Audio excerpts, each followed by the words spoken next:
children that you may have. They were wonderfully made. They were wonderfully made in the womb. And my gosh, you've moved forward and you loved them.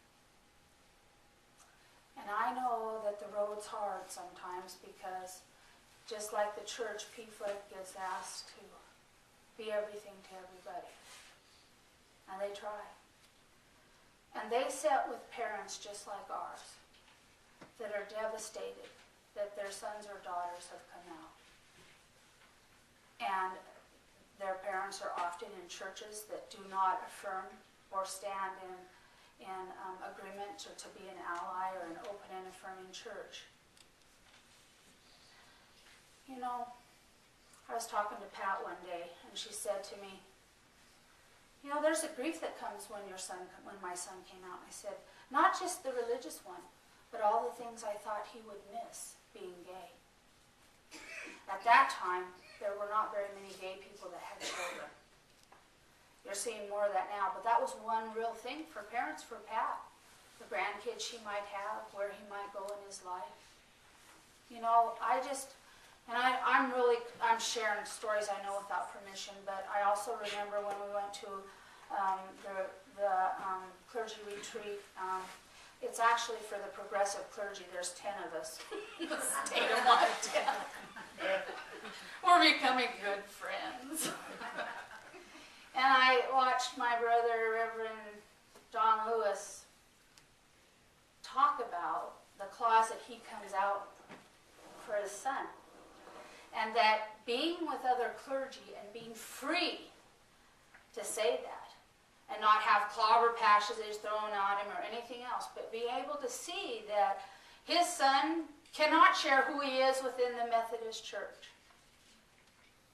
And John has to edit where he really wants to step out, John and Linda both. You know, you walk in a situation just like us, you go, You know, you're just tying it up as to what you want to be prepared for if you open that door. And I thank God that progressive clergy is a place for that, for both of you. That you can say, I have a son who is wonderfully made, and I stand in solidarity to make his life be one. But I got to tell you one piece of good news. I did not think we would ever be able to marry in my life. I didn't think I'd ever see civil unions in my life. I thought it would come afterwards. We have that. You know, the face of who we are is changing. We have marriages, we have civil unions, we have adoptions that are happening.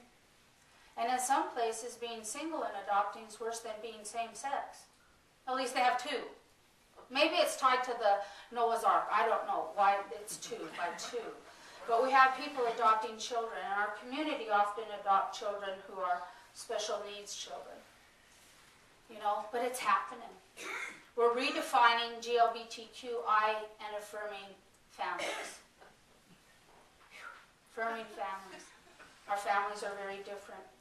So I thank all of you who are here today, wherever you're at in the process, who love to come here and worship because we worship God, and God doesn't have favorite sons and daughters. We all are. And now I'm going to ask Jerry to play I Hope You Dance, and listen well to the songs, because this is what was charged to us from our moderator.